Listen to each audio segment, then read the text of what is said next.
अस्सलाम वालेकुम नाज़रीन, मैं सद Abbas Bhatt advocate high court हाज़िर खिदमत हूँ कुछ नई कानूनी इन्फॉर्मेशन के साथ जो शायद आपके कानूनी इल्म के अंदर इजाफ़ा कर सकती है।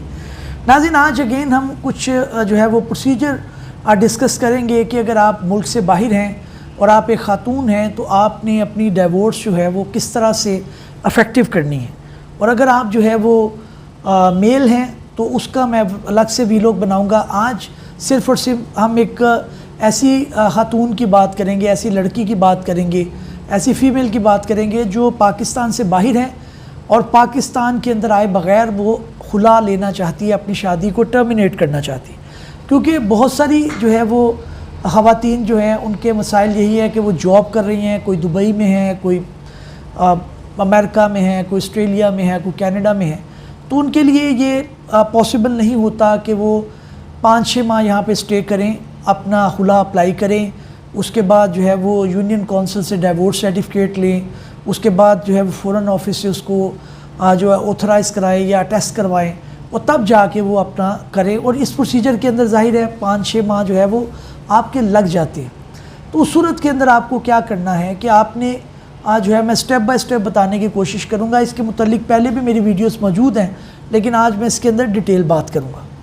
नंबर 1 आपका जो है, सबसे पहले आप जो है बेहतर है कि आप इंगेज करते हैं किसी लीगल काउंसिल को, किसी जो है वो कंसल्टेंट को जो आपको ये स्टेप बताएगा। और उसके अंदर सबसे पहला स्टेप ये है कि आप पावर ऑफ अटर्नी जो है वो अपने लॉयर को देते हैं या अपने किसी जानने वाले को देते हैं। आप औरत जो है, जब मिसाल के तौर पे लेट्स सपोज़ अमेरिका के अंदर अभी हालिया एक केस मैंने किया, तो उसके अंदर न्यूयॉर्क के अंदर एक खातून थी, उन्होंने जो है वो पावर ऑफ अटर्नी हमें दिया। पहला स्टेप कंप्लीट हो गया। पावर ऑफ अटर्नी हमने ही ड्राफ्ट करना है, यानी कि लॉयर ही ड्राफ्ट करता है। उसके बाद आप उसको निकाल के प्रिंट आउट जहाँ पर भी हैं आप हैं, जैसे अभी मेरे क्लाइंट जो है वो अमेरिका के अंदर थी, तो उन्होंने वहाँ से प्रिंट आउट लिया और उसको अम्बेसी अमेरिका के अंदर जो पाकिस्तानी अम्बेसी है उससे अटेस्ट करवा कर कोरियर कर दी। जब वो हमें कोरियर कर दिया तो उसके बाद जो है वो मामला हमने उसकी फ़ॉरेन ऑफिस से अटेस्टेशन करवाई, उसको टेस्ट करवाया और तब वो काबिल इस्तेमाल हो गया। उसके बाद हमने उनके बिहाफ के ऊपर एक खुला का दावा या खुला का केस कोर्ट के अंदर फ़ाइल किया। कोर्ट ने ज़ाहिर है उसके अंदर जो है वो चीज़ों को देखा और अब प्रोसीजर बहुत सहल हो गया। ये दूसरा स्टेप है। कोर्ट में जब केस फाइल करना है, दूसरा स्टेप है। तीसरे स्टेप के अंदर कोर्ट अपनी नोटिस वगैरह देगा उस शख्स को जो उनका हस्बैंड है कि आएँ, आपको कोई इतराज़ है, आप सुलह करना चाहते हैं, क्या करना, जो भी उनका मौक़िफ़ है। अगर वो आ जाते हैं तो वेल एंड गुड, अगर नहीं आते तो कोर्ट अपनी प्रोसीडिंग करता है, औरत की ऑनलाइन स्टेटमेंट रिकॉर्ड करवाता है।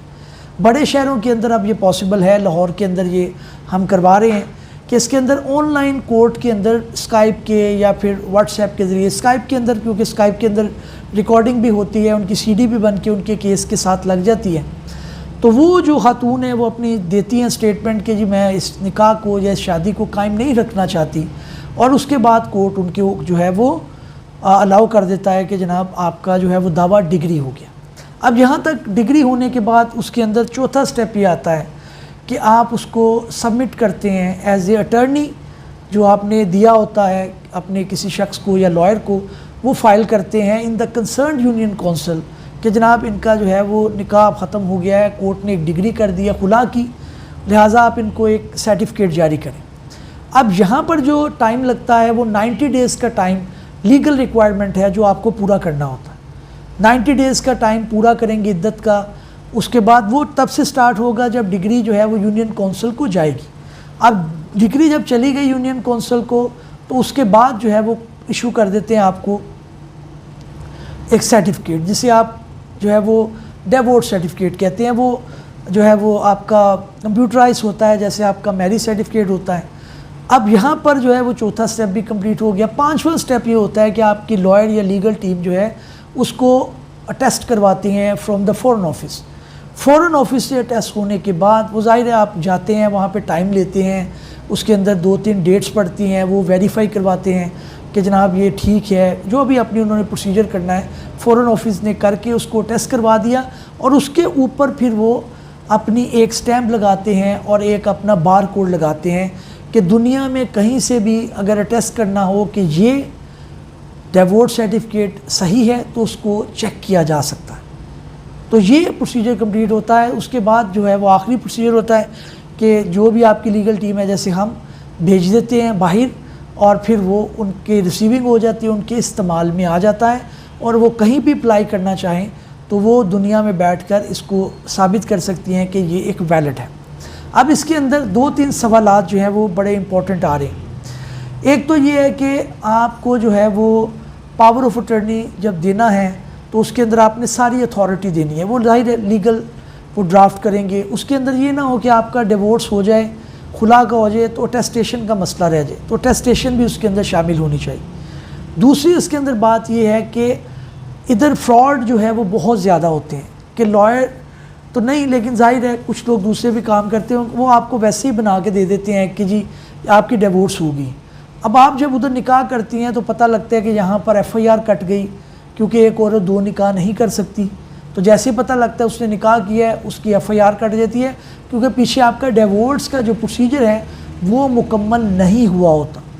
आप कई मुल्क के अंदर अप्लाई करती हैं, आपका एक्स हस्बैंड वहाँ पे कंप्लेन कर देता है मेरी बीवी है, मेरे पूछे बगैर चली गई, ये नहीं कर सकती, ये फ़लाँ है, ये है।